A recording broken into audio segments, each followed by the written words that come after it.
Okay, thank you everyone for being here. Special thanks to our media providers. I really appreciate you getting the word out to our residents and business community of the city of Springfield.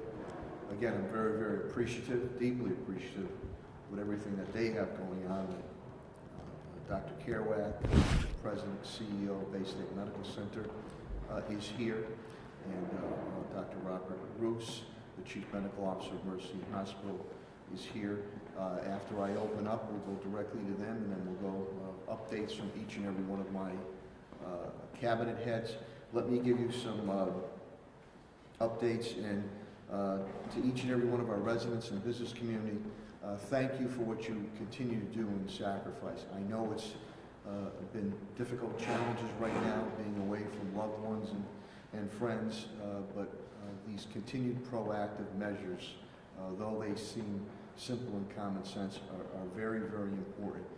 The quicker we can continue to do this, the better we can continue to do this, the quicker we'll be able to get back to normalcy on that. So I know it's a sacrifice, but it's extremely important. City government will continue to operate, and I want to thank all my employees, from cabinet heads down to rank and file, many who are working 24/7 to be able to provide for you. And I want to thank each and every one of our families and your families too, because they are sacrificing.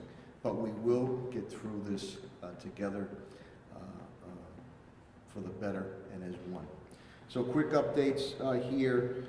Just to let you know, tomorrow, Congressman Neal, who's been very helpful on the federal level, will be having a conference call on this the support package that's coming from the federal government and how we can make sure we take advantage of that. Governor Baker again announced that state income taxes or state returns are not going to be due now July 15th. They'll run concurrently now with the federal of July 15th.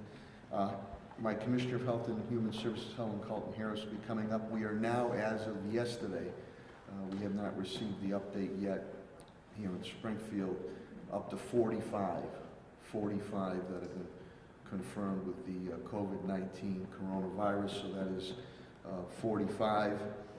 We will also be sending a letter to Governor Baker, Lieutenant Governor Polito, and Congressman Neal as this federal money comes in to make sure that Springfield is able to garner any and all reimbursement. We continue to front hundreds of thousands, if not millions of dollars to do the right things for our residents and business community. I am very thankful to Governor Baker and to Colonel Mason of the state police, who offered, I believe it was late, Cheryl, I don't remember, it was Friday night or Saturday night, reached out to us from my Chief of Staff, Tom Ash, 9 state troopers, all who are very familiar with the city of Springfield, and I think probably worked in our C3 units, 3 per shift will be coming here. We appreciate that immensely. I did visit the homeless, our tent triage area. These are massive tents and that have been set up across the street logistically, made 110% from the Friends of the Homeless in Worthington Street. I'm very deeply appreciative of President John Cook of Springfield Technical Community College for allowing us to use those parking lots there. Very impressive structures that went up, and I want to thank Pat Sullivan, my Wizard of Oz, simply speaking about that at Helen Carlton-Harris, how that will be manned. And I also again want to thank Baystate Medical Center, Mercy, and our homeless providers as we move forward. I give special thanks to Sheriff Nick Kochi. He was in conversations with Commissioner Cheryl Clapprood, and masks are being made, which are going to help our first responders, and the sheriff's also going to be able to clean and launder them and steam them, which is extremely important. Springfield, we made a lot of these moves. We're ahead of the curve here when it comes to the moves we made. I see with other parts of the state, with our basketball hoops being taken down last week, our playgrounds have been cordoned off, our first responder testing, and again, thanks to Baystate and Mercy, especially Baystate, for our first responders, that they're getting tested ASAP. They're on the front lines. We also have hotels on calls if a, knock on wood, if a massive situation occurs for our first responders. The homeless, the triage center, the tenting, we're ahead of the curve on that. That's going to be ready to go. And to Tim Sheehan, my Chief Development Officer, again, we're ahead of the curve with the restaurant grants that we're putting forward, and then we're trying to develop, we will be developing a small business grant funds from HUD funding on that, and that's to be announced shortly. Very thankful again to Governor Baker and to General Keefe. I wanted to make sure it was first in line with the National Guard, and I've requested 75. Right now, Commissioner Clapwood is down 22 officers. I believe Commissioner Calvi, our Fire Commissioner Bernard B.J. Calvi, is down 4. We want to be ahead of the curve if needed. Those National Guards, men and women, are very, very versatile. They can be used in a myriad of actions with the city, whether it's public safety, whether it's with a homeless situation, anything that we need. So that request has gone in, and we're waiting to see what we're going to get. Again, we have 4 police officers that are down. I have spoken to each and every one of them to wish them good health, a speedy recovery, and encouragement. The school meals and students and families has gone fantastic. About 42,500 as of last week. 20,000 meals went out Friday because we make sure that those students and families are fed over the weekend. Senior continues to be delivered. I think there was about 75 or so that needed it. We made sure they were fed. We also want to keep the public updated, so we do these briefings or as needed, but you can please go to www.springfield-ma.gov and or call our 311 call center at 413-736-3111. With that, I'm going to turn it over very shortly to Dr. Kerouac and Dr. Roos. On the educational front, Superintendent Warwick will speak on that. We're doing more and more laptops or computerization for our students moving forward, and we're also working on a MOU, utilizing our school nurses to help out Helen Calton Harris on tracing and tracking. Everybody's working together, and that's extremely important as we move forward. So why don't I move away and bring up Dr. Mark Kerouac, the President and CEO of Baystate Medical Center. Thank you. Thank you, Dr. Kerouac. Well, thank you, Mr. Mayor. Good morning, everybody. We really appreciate your leadership during this crisis and the cooperation we've gotten from every member of your leadership team and the support of our legislative delegation. This is the 3rd weekly briefing we've done, and I have to say, to me, it feels like a year goes by between each one. A week ago, I announced 39 positive tests at Baystate Health. Through yesterday, over 1,300 tests were performed. 222 have returned positive, 870 negative, and 292 still waiting. The number of pending test results as a percentage of the total has been going down, which means that the turnaround time is speeding up, and that's really good. The big news for us this week is that we've gotten a commitment from Roche Diagnostics to begin in-house testing at our main lab in Holyoke this week at a level of 200 tests a day. We hope to increase the number of tests per day beyond that using other smaller platforms and also our current send-outs to a variety of labs.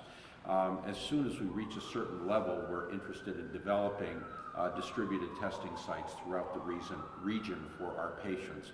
We're continuing to follow the hierarchy, though, the prioritization scheme of first testing healthcare workers, first responders, and inpatients who are suspected of the disease, as well as people who are known contacts contacts of known positives.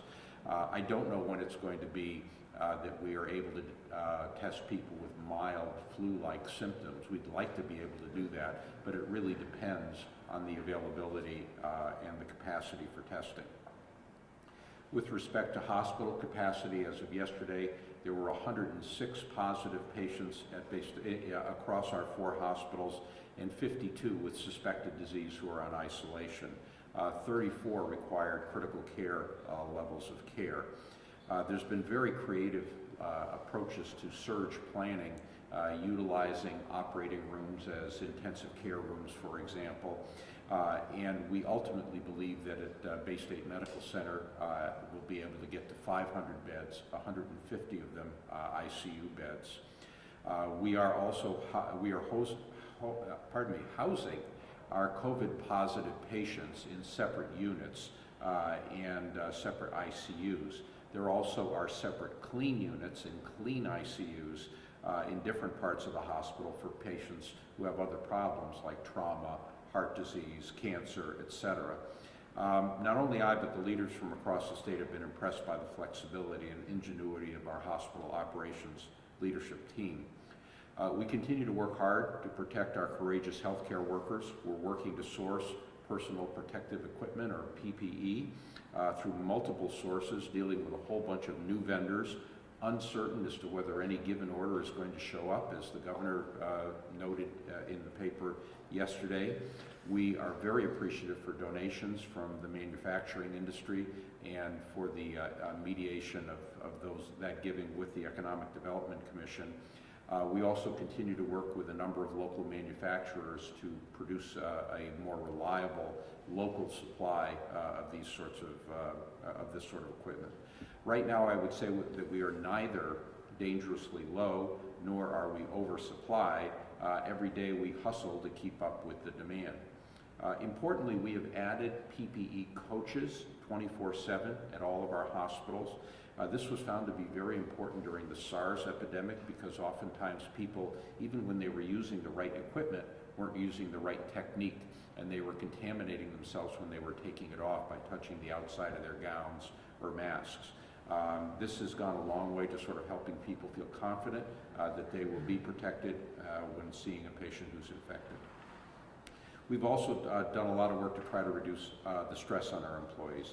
There are now 3,500 Baystate employees working from home. As a result of canceling elective surgery, we've been able to redeploy many of the caregivers to other roles within the system. We've also accelerated testing and the return to work of the folks who are out on quarantine or those who simply developed respiratory symptoms. We've moved our parking from off-site to on-site, which has been a satisfier with employees, and provided support for finding childcare and for reducing stress. For those who could not be redeployed and could not work from home, we're announcing a furlough policy with full pay and benefits, and we fully expect we'll be calling those folks back into the fight very soon and are not planning any layoffs. We're appreciative to our loyal blood donors. They have managed to find our new donation center up in Holyoke on Whitney Ave, and we encourage everybody to consider donation if you're able. I'm also grateful to the local media. I think that the coverage has been steady. It's been very fact-based, and I think it's really helped our community respond in the right way, so thank you for that. I'm appreciative to our senior leaders at Baystate Health. They've been planning in a disciplined and imaginative way for many weeks now and have been able to stay a step or two ahead of this fast-moving problem and dealing with issues and problems that none of us had ever encountered before. But I want to reserve my greatest thanks for our healthcare workers. Today is a little-known holiday, believe it or not. It is Doctor's Day. And so many of our doctors are, yes, we appreciate it. And I think many of them today are living out the meaning of what really it means to be a doctor, which is to be dedicated to the care of patients, even in challenging circumstances. I rounded last Friday on all of our COVID positive units, and I have to say I did see the concern and the worry in the eyes of many folks, coupled with, at the same time, a deep sense of commitment and can-do attitude. To me, it really is courage, and by courage, I don't mean the absence of fear. I mean overcoming your fear and doing the right thing, answering the higher calling of healthcare, and I'm seeing that day in and day out on our units. We know that this thing is going to be over, hopefully in a few months. That's the current forecast, and that we'll be all able to return to normal activities as a community. I expect appreciating them more than ever. The only question is how much of a toll this is all going to take, and that is where all of the members of our community have a big role to play. I'm grateful for the sacrifices that so many are putting forth in terms of staying home and restricting their activities. And it really does help keep the numbers of people coming to our doors lower and more manageable. So please keep it up. Please follow the governor and the CDC guidelines on social distancing and protecting yourself and your families. And thank you very much. Thank you.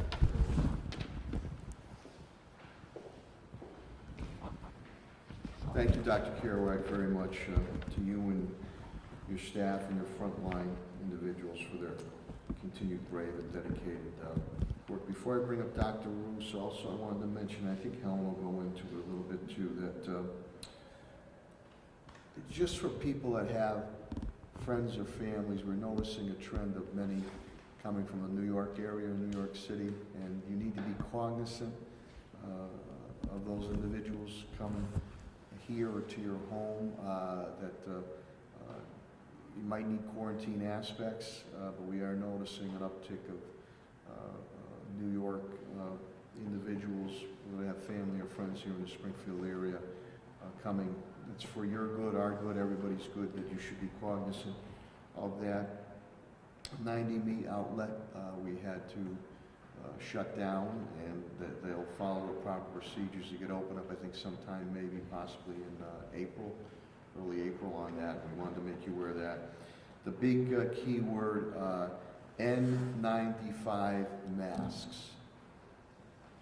Anybody listening, we need N95 masks yesterday.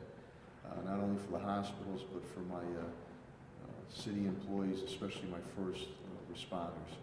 Again, we're working from the federal level on down, so that not only government, but also to the private vendors.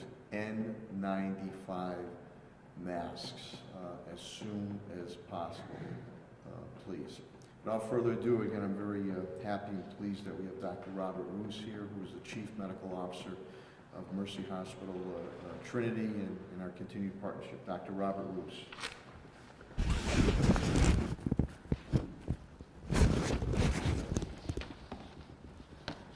Thank you, Mayor, and good morning, everyone. I too want to thank you for your leadership of the City of Springfield and the leadership of all of the commissioners during this incredible time. On behalf of Mercy Medical Center, I also want to thank our legislative delegation, both federally and locally here, for their support and their continued efforts. With each passing day, it becomes more and more clear that these are unprecedented and in some ways uncertain times. And as the COVID pandemic evolves, we are all called upon to learn quickly, respond decisively, collaborate effectively, and constantly shift how we do things. In the span of just the past few but remarkable weeks, we've all changed the ways in which we've lived, worked, and interacted with each other, with our families, with our communities, and with our colleagues. And to support safety and public health, we now all practice physical distancing and staying 6 feet apart. Yet we work and improve our social connectivity through telephonic and video means.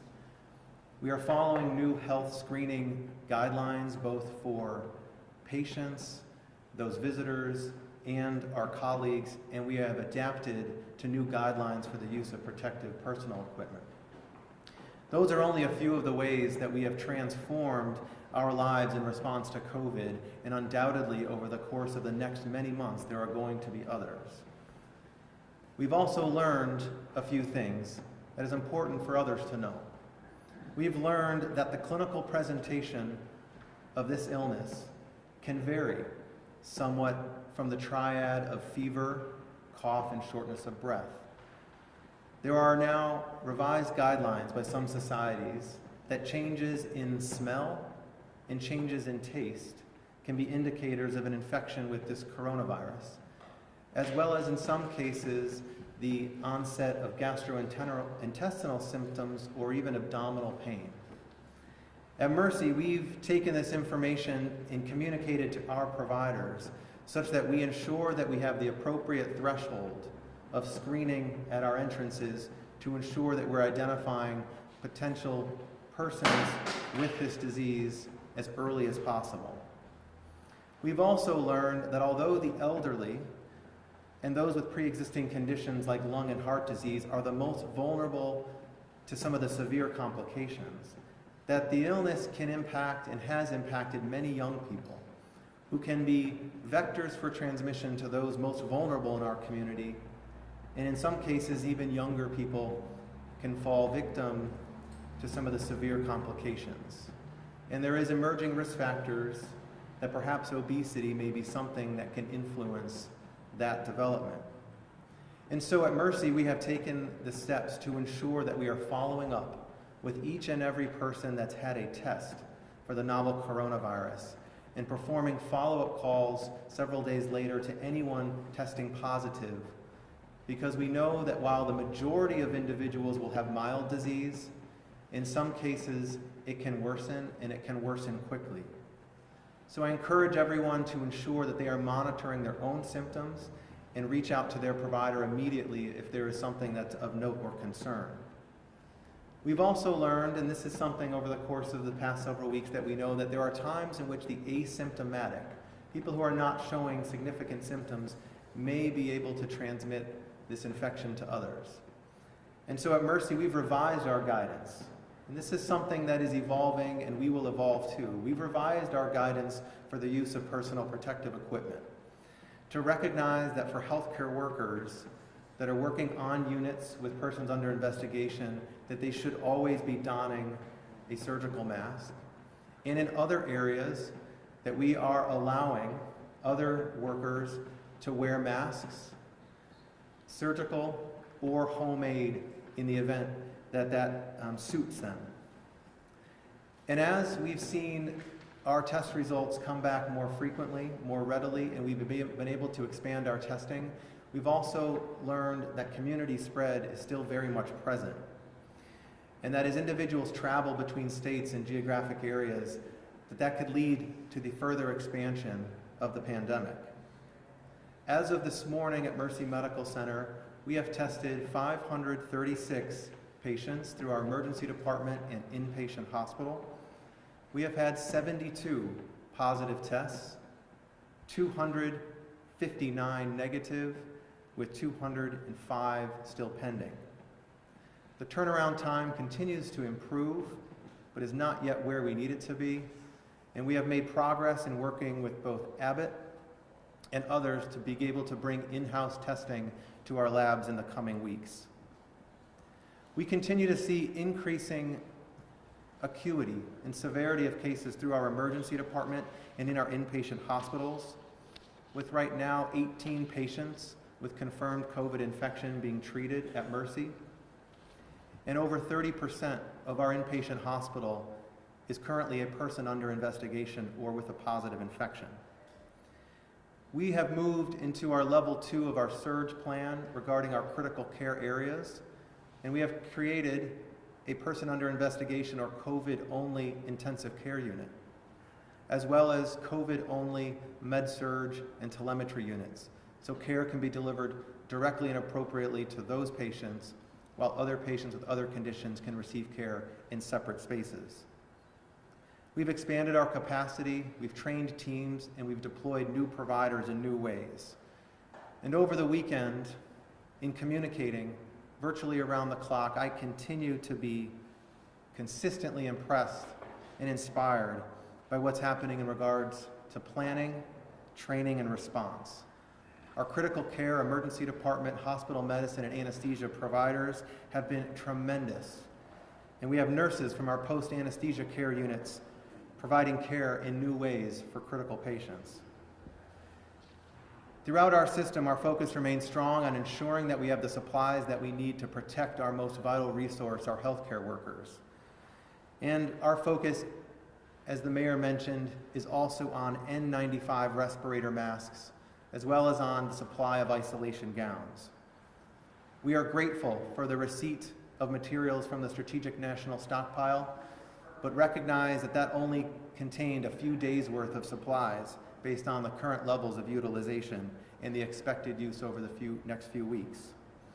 I want to express gratitude to many organizations and individuals throughout the community for donations, from hand sanitizer from Mass Mutual, to shower caps from the Sheridan, to Sheriff Kochi and others for respirator masks, and our construction and manufacturers for additional supplies. The support of the community has been tremendous, and it is going to immediate and good use. If individuals want to continue to make donations, I'll direct you to our public-facing hotline at 888-786-2798, or directly to our loading dock at Mercy Medical Center. In regards to treatment, which is something we haven't talked much about with this novel coronavirus, we are developing a committee of regional experts to review the latest evidence of treatment regimens, as well as seeking approval to participate in trials for new medications that may prove to be effective for treating COVID.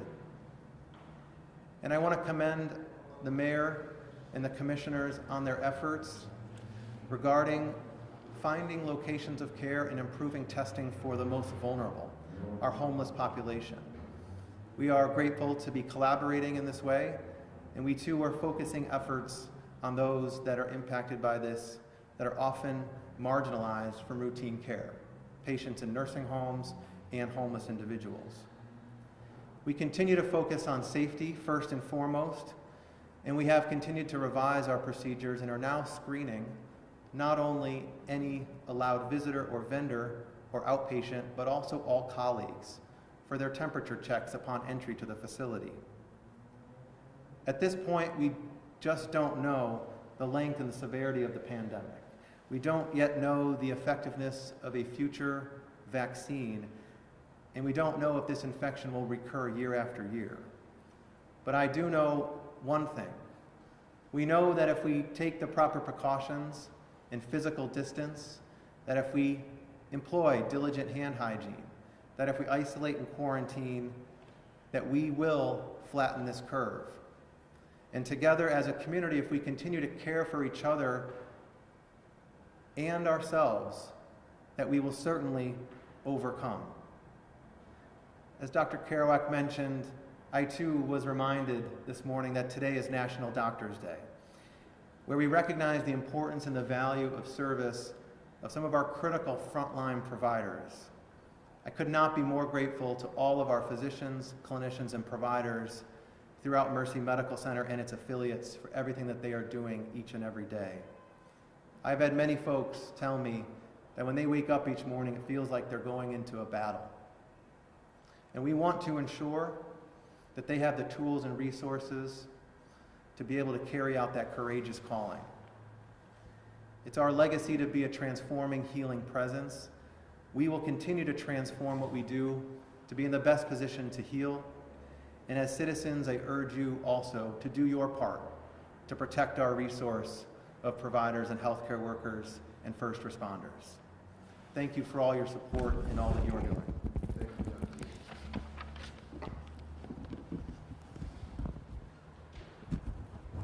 Thank you, Dr. Roos and Dr. Kerouac, and to all your staff, from doctors and nurses, rank and file, for everything that they continue to do. You're doing yeoman work. And to all our grocery store workers, smaller stores, convenience stores, thank you for what you're doing.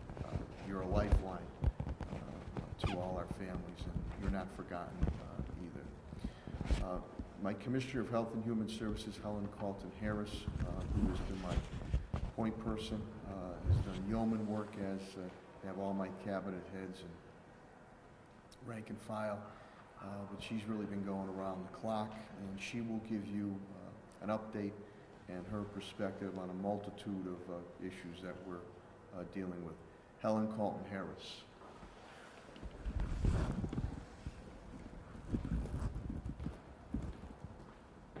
And she looks sharp again today. Thank you, Mayor Sarno, for your leadership and for your support. I stood before you on March 6th and I told you that there were no cases of COVID-19 in the city of Springfield. Today, as the mayor said, there are currently 45 cases positive that I have been informed of through our Maven system. I want to be clear that that number is exceedingly low because all of us know that there are more cases there and there are investigations going on not only in the city of Springfield but throughout the Commonwealth of Massachusetts. In the Commonwealth of Massachusetts, there are a number of positive tests that we have been given to us. It's 4,494 positive out of all of the tests that have been done. That's a significant number at this point. I anticipate that that number is going to grow. So it's important that we recognize that we are really, I believe, in Massachusetts at the tip of this iceberg. I believe we're going to see over the next week to 14 days, if not longer, these numbers continue to rise. So once again, Dr. Kerouac will remember that during the AIDS epidemic, we told individuals, it's not what you look like, it's what you do. We want to remind everyone that we should behave as if everyone in our environment has COVID-19. We want to make sure that the things you do are the things that you have heard from our medical experts. I'm grateful for the partnership of Mercy Medical Center, Baystate Medical Center, and of course the Trinity Health Systems. We have talked about social distancing, each one of us. That is the way in which we are going to have a measurable difference. None of us are enjoying being away from our loved ones and not being able to touch them. None of us are enjoying the fact that there are individuals dying and we can't be close to our loved ones, that we cannot go to their funerals, that we cannot say goodbye. This is impacting us in ways that I cannot even imagine. I have been getting those phone calls from individuals who are expressing their concern. And I try to be as compassionate as I can, understanding that mental and emotional health is just as important for individuals sometimes as physical health during crises.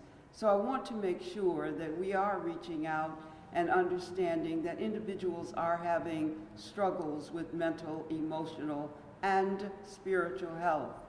I've heard from pastors across the Western region who are struggling, who want to have services, who want to be next to their flock because they want to help them through this crisis, and they are coming up with innovative ways.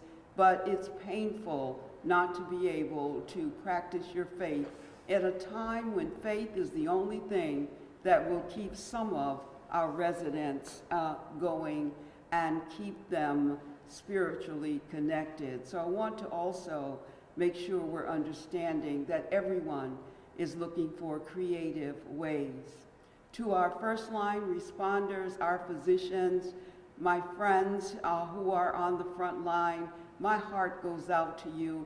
I really hear from you. We Skype, we do the things we need to do in order to speak, but I know what you tell me you're facing, and I really want to say thank you to our first responders as well.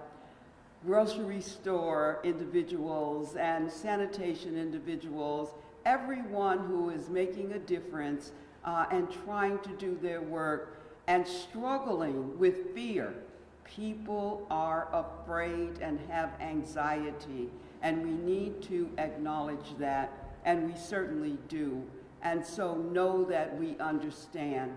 The mayor talked about the individuals coming to Springfield from out of town or other areas of the western region from out of town to escape places where the infection rates appear to be larger.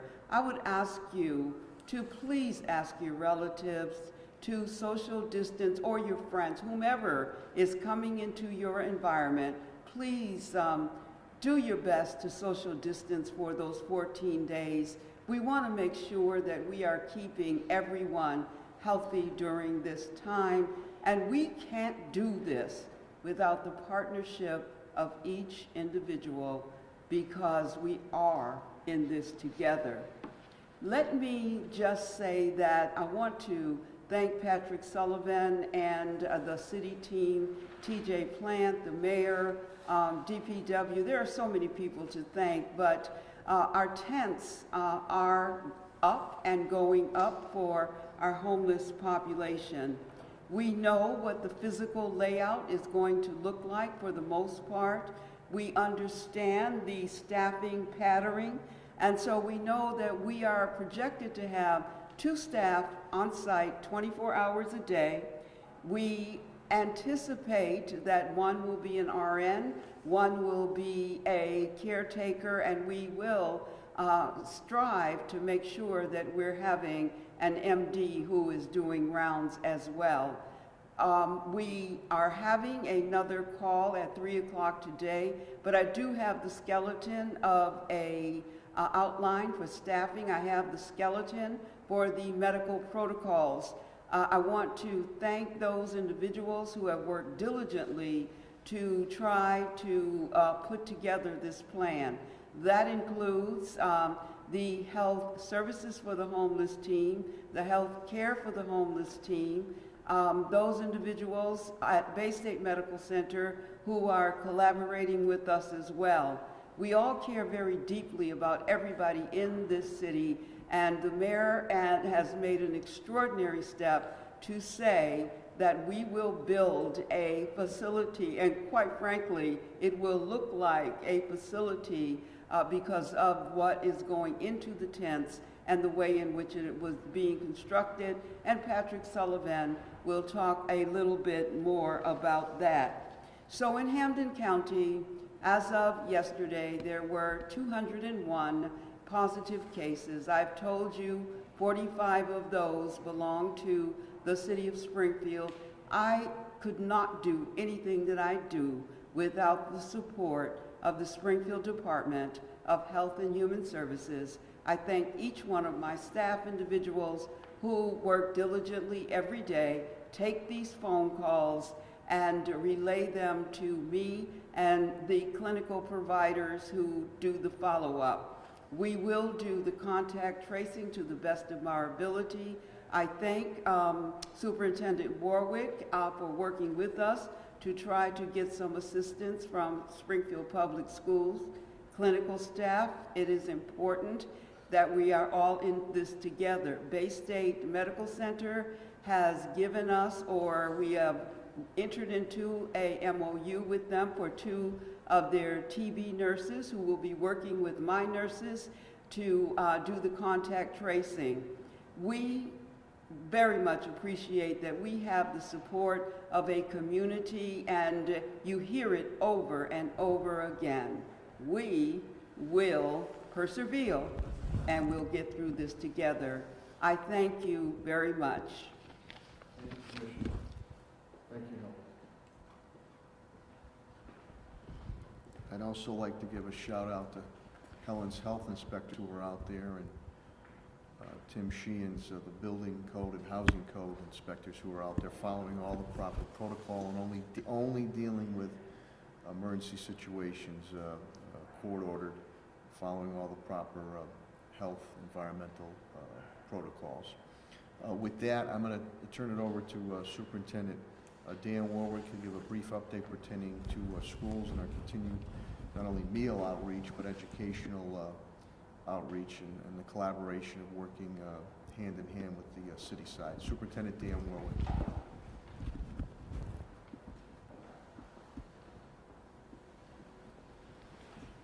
Thank you, Mayor. As you are aware, the governor closed schools through May 4th, which was a very good decision, which we support, but brings on a lot of other challenges for our families that have great needs. So we're working hard to reach out to those families in many ways. On Friday, we distributed over 20,000 meals to 20,000 different students, 20,000 meals to families covering the entire weekend. So that was over 4,000 students. So again, trying to reach out in every way we can. We, with the support of the mayor and the school committee, we invested heavily in laptops across the system with a one-to-one program. Many of those were in schools that had done take-home, but in the other schools where we hadn't done take-home yet, we're now reaching out to families, and we're going to be distributing laptops so that families have that access to technology. Our teachers are reaching out with assignments, productive work for families so that we can keep students moving forward, keep them engaged. Our counselors and City CADEX coordinators are reaching out to families that have experienced some social emotional needs and trying to make sure we provide those kind of services for our families. But you know, we want to thank the mayor for his leadership and support during this time. But our staff has worked really hard. I just want to commend my staff. You know, all of our teachers and counselors are reaching out to our families in need, and that's so important at this time. Thank you, Mayor. Thank you, Superintendent Warwick. Thanks, Dan.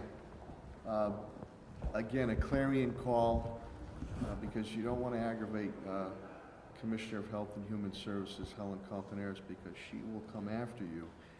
If her team shuts you down, whether a convenience store or grocery store, meat market, or a small business, you stay shut down. And then you can open at the appropriate time once it's cleared. But if you are shut down, or else other city officials will pay you a visit. Not only for your own good, but for the good of the community. So if you have been shut down temporarily, you stay shut down until you're given the clearance from the health department. With that, and then talking about public safety and law and order and compassionate ways, of course, also is our police commissioner, Cheryl Clapprood, who has been working around the clock. I'm very deeply appreciative of each and every one of our men and women in blue who continue to patrol our streets and our neighborhoods to keep us safe and sound. Police Commissioner Cheryl Clapprood.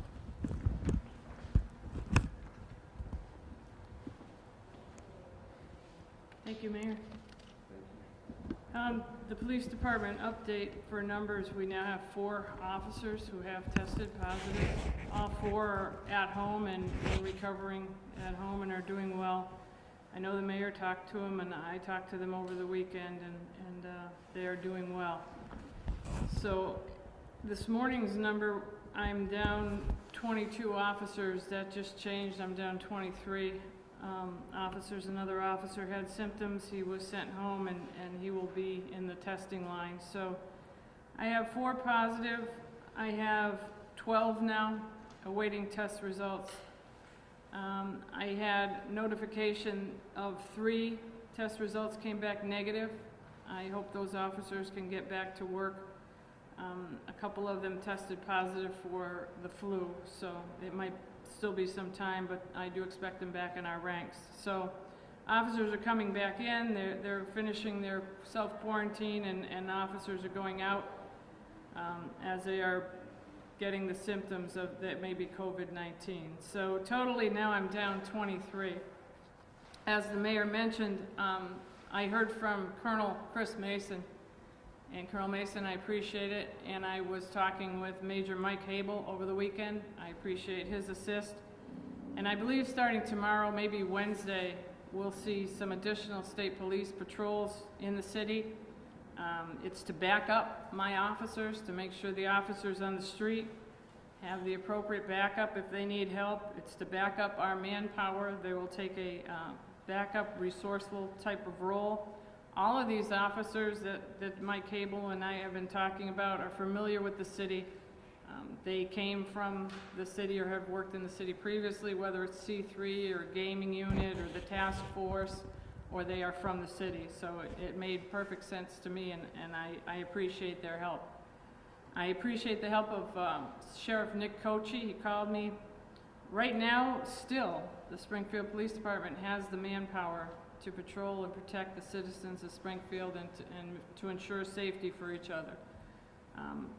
If I can stand here next Monday and tell you that, I'm not sure. So I was grateful to the mayor and everyone else who was trying to look a little bit proactive, because we just don't know what this is going to turn out to be, and that's why the request for any National Guard assistance, the request for state police, and maybe some more requests may come out should the Springfield Police Department start to dwindle even more. But as of today, I stand in front of you telling you that I can adequately cover the city of Springfield, the businesses, the residents, and I feel perfectly calm in saying to the officers, you will all be protected. Your numbers and ranks at this time are adequate.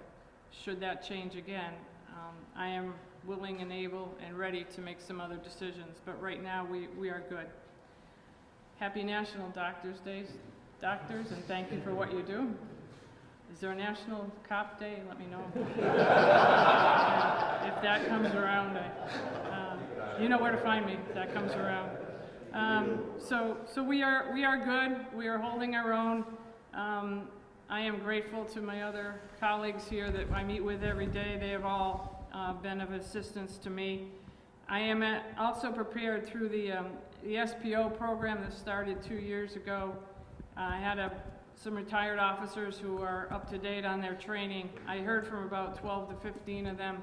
They are ready to assist me should I need that also. They can probably be very useful when the tents are erected for further security. I will let you know that a sergeant was ready to retire last week, and it's the definition of a class act. That sergeant has done his time with the Springfield Police. He has done his military time. He has served overseas. He pulled his retirement papers because now he felt was not the time to leave me. So just a definition of a class act. So thank you, Sergeant. That's about all I have. Thank you. Thank you, Commissioner. The other part of the bookends here is our hardworking Commissioner Bernard B.J. Calvi, the Springfield Fire Commissioner. Commissioner Calvi. Good morning, Mayor. Thank you. Lost my pen. So, the weekly update from the Springfield Fire Department. All firehouses are fully staffed and open. We are still closed for visitors. No outside civilian visitors are allowed to any firehouse at any time. We have 4 members currently out on self-quarantine. 1 member came back to duty today, and another member went out. So we're still at a net of down 4. So we're still adequately staffed to cover all emergency calls within the city of Springfield. A couple quick reminders, like I spoke about last week, please be careful with your cooking and candles. A lot of people are at home, cooking at home, children at home. Be careful with that. When there is a structure fire, there is no way for us to self-distance. So we are on top of each other at a structure fire, so be careful. That leaves us no way to self-distance. We're still responding to all our calls. I've been in contact with our EMS partners at American Medical Response. They're still up and running and able to handle all calls.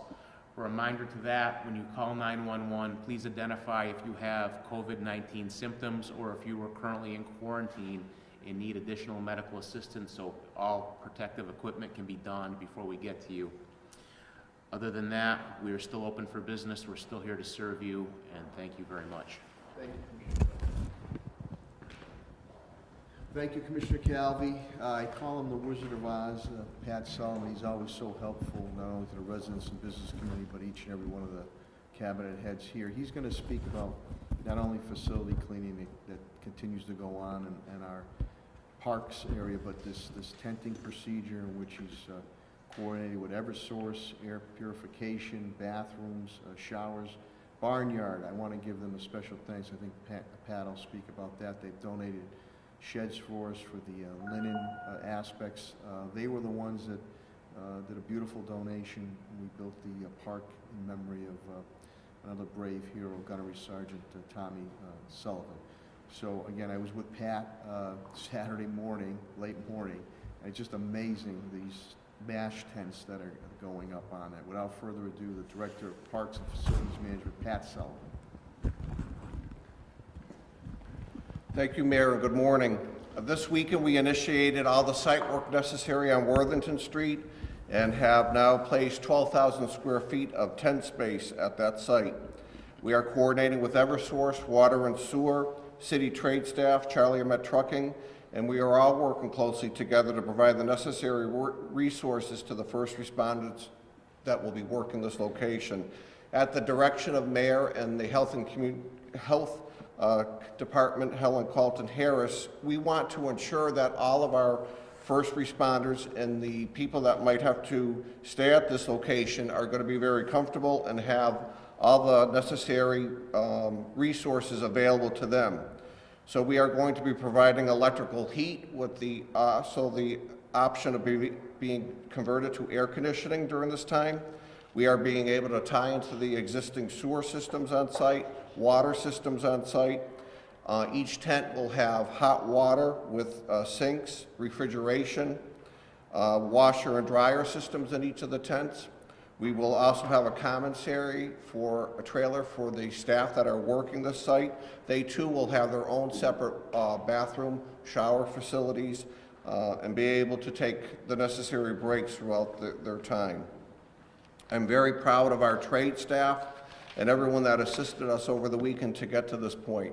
Our goal is by the end of the week to turn this over to the health department so they can start loading in and be prepared to use the resources here.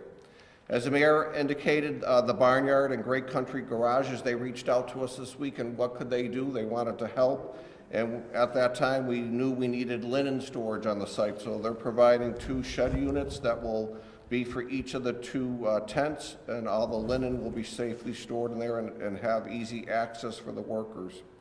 And again, thank you to Tim Sheehan, Jerry McCafferty, and Helen for giving us guidance during this time, to the Springfield Water Sewer Department, Charlie Met, to Chris Signoli. He's coordinating the delivery of those units to get them through the roads of Springfield. And as the mayor said, our facilities team is doing awesome work. We have our frontline custodial staff is doing a great job keeping all of our buildings safe. But we do have an important message for our residents. You have to adhere to the safe social distance guidelines if you want our parks to remain open.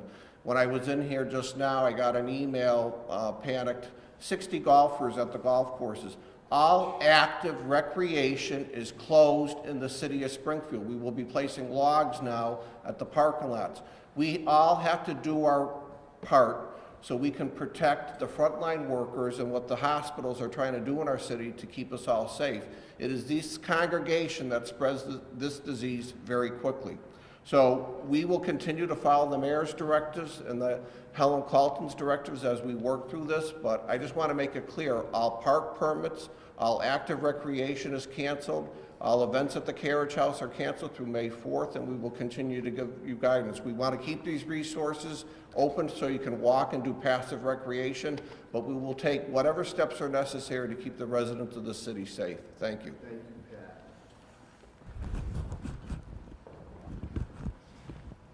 What is it with you people, golfers? Adhere to what Director Sullivan said. Basketball players didn't want to adhere to it. Those hoops came down. Tennis players still want to play. Those courts are shut. Golfers still want to go on the golf course. What is wrong with you people? I will blockade those golf courses. This is a serious time right now. There'll be plenty of time to play basketball. There'll be plenty of time to golf. There'll be plenty of time to play tennis. once we will defeat this coronavirus. And that goes for gatherings of farmers markets, etc. We're being very prudent, taking this serious, and also trying to tamp down some hysteria. But please, please, talk about being selfish. Don't do it. The cavalry will be out there. Police will be out there.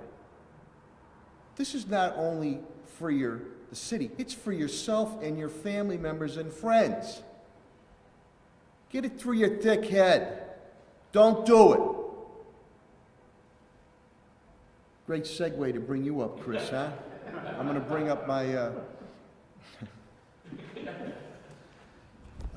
hardworking DPW Chief Chris Signoli, and they're out there working. Let me tell you, the guys out there, they're picking up the trash. They're out there doing street work. We had a tractor trailer hit one of our traffic lights at Carew and Armory Street. They're out there putting a temporary light up there.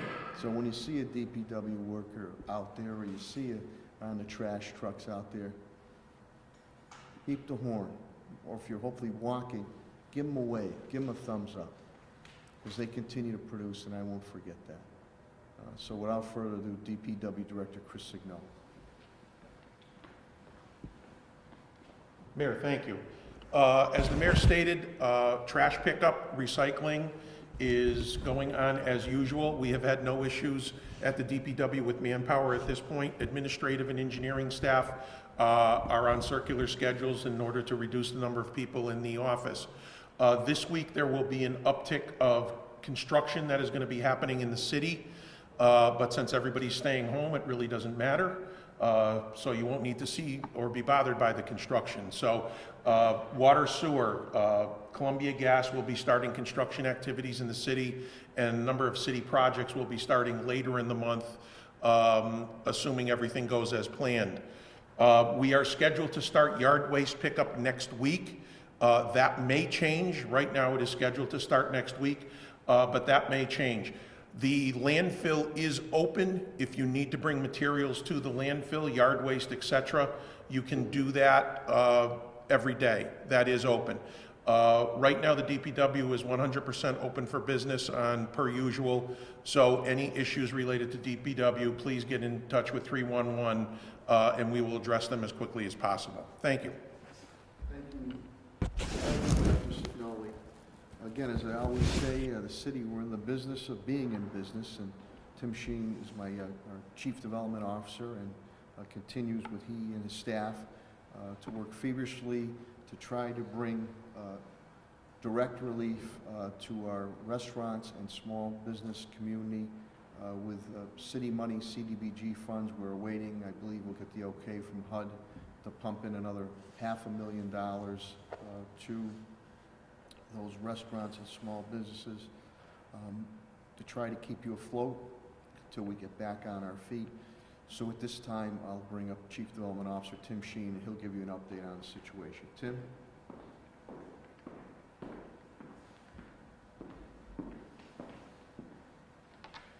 Thank you, Mayor. My department continues to respond to the economic fallout as a result of the virus on the small business community. Friday at 5 o'clock was the deadline for applications to be submitted to the Office for the Restaurant Fund. To date, we have gotten approximately 90 applications in. The staff reviewed those applications over the weekend and is in the process of scoring those applications against the criteria that was made available in the NOFA. So we are working hard to try and get the funding out to the awardees as quickly as possible. On Friday, we announced that we had identified another $500,000 of funding that we were going to expand to make available to the small businesses, not just restaurants. Again, as the mayor stated, this is grant funding. We believe that these grants are essential in terms of allowing the small businesses to remain open if possible and ultimately, if not remain open, to open as quickly as possible once the emergency orders have been lifted, and also to give them some economic strength to get to the federal funding that ultimately is going to be available as well. So we are responding as quickly as possible with the resources that we have available to us, and we should be making announcements relative to the restaurant fund soon. Thank you, Mayor. Thank you. Thank you, Director Shea. Thanks, Tim. And again, these are grants. Unlike with the state and the federal government, which are loans, some, if you work it out the right way, will be you don't have to pay them back if done the right way. So in conjunction, if you do that through the city, and you should also be using those conduits on the federal funds that are going to be made available, and the state funds are going to be made available. Before we start to close for questions, and starting with Dr. Kerouac and Dr. Roos, because they have to get back to their establishments, I do whether Solicitor Pakula, Ed Pakula, Attorney Bill Mahoney from Labor and Human Relations, HR, Human Resources, and I know TJ Plant, he's probably doing some finances now. If there's any updates, gentlemen, I appreciate you and your team's efforts. Bill, anything? Yeah, real quick. Bill Mahoney, Director of Labor Relations and Human Resources. I just wanted to, from a human resources standpoint, I haven't done this before, but I think it's time that I do it. I just want to thank our city staff for what they are doing day in and day out. It's, you know, in these times, it's just phenomenal that these men and women are showing up daily, they're getting their jobs done, they're going home to their families at the end of the day and then coming back and doing it again. And I just, from the bottom of my heart, I want to thank them. Our 311 customer call takers, customer service reps, every day showing up, answering the phone, getting the information from the public and back to the public to help them out. Of course, our police and fire, who we've talked about a number of times, who you don't see sometimes in our emergency services, our dispatchers. They're showing up 24 hours a day, running 3 shifts for both police and fire every day to take your calls in an emergency and help you out when you need it the most. Our housing and building code inspectors showing up every day, taking care of the emergencies that have to be taken care of in the city. Our solid waste workers and our streets and engineering, our streets and traffic workers from DPW doing phenomenal work every single day, helping us out. Our engineers. City Hall is closed to the public, but City Hall staff is here. We're here on a skeleton basis, and they're taking care of any emergencies that have to be taken care of for the public, and they're doing an awesome job. Our school staff, our parks, and our facility staff, all again stepping up in these times. And I just want to say, as the HR director for the city, thank you very much to all of you for the hard work you're doing, and God bless you and your families. Thank you, Director Attorney Mahoney. Appreciate that, and I want to give a shout out to my internal staff too. That you know, it's 24/7. That's of course my Chief of Staff Tommy Ash, Carolyn Jackson, Molly Shea, Minnie Marrero, my Communications Director Billy Baker, and Demo Austero Moss, who have always been there for myself and the city at my beck and call. And I want to thank my family, but I also want to thank each and every one of city employees' families, because as Attorney Mahoney said, it's a trying time. But like the other natural and man-made disasters, once it's done, a lot of relationships are even more solidified because everybody came through.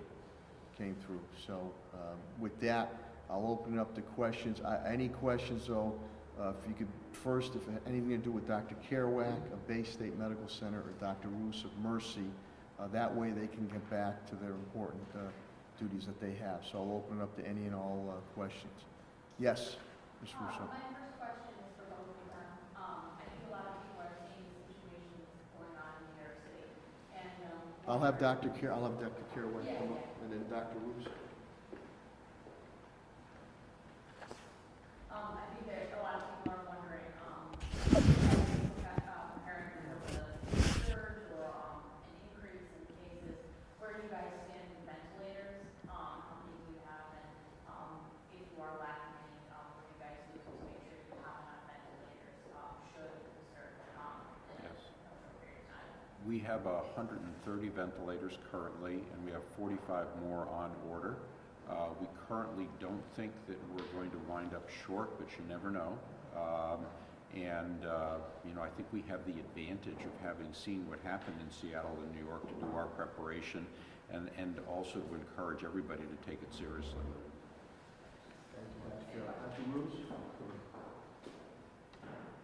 So we are assessing our ventilator capacity both locally and regionally and redistributing resources where needed.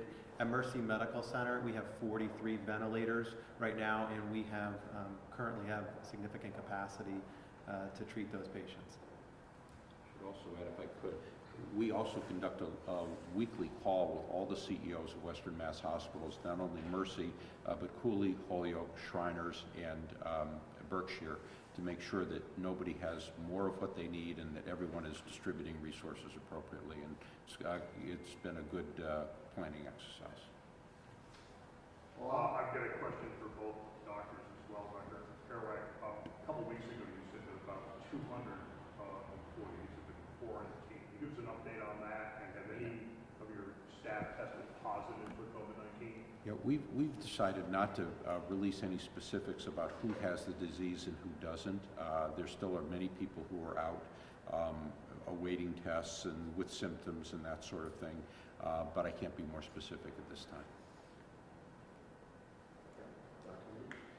I would acknowledge the same policy applies for Mercy Medical Center and Trinity. We're not commenting on specific numbers. We do have some staff that are out and quarantined with symptoms, some being tested, but no further information at this point. Any other questions for Dr. Kerouac and Dr. Bruce? Yes, sir. I don't want to be Dr. Kerouac. I know a couple of weeks ago, it was 2 weeks ago, it feels like much longer, but 2 weeks ago we went and saw you guys constructing the new triage center outside, and I was just wondering if you guys had any updates on how it's been going, how it's been functioning, and any changes to proceed. Yes, it went through a test run late last week. It's there, it's ready to go should we need it. It's got 30 some odd bays for rapid turnaround testing. And again, obviously every piece of the puzzle has to work. You have to have rapidly available tests and all that sort of thing, but it's ready to go when we need it. Any other questions for Dr. Kerouac or Dr. Bruce? Say again? Okay, I'll let them be able to go. Thank you, Dr. Bruce. Thank you, Dr. Kerouac. Godspeed to you and your family.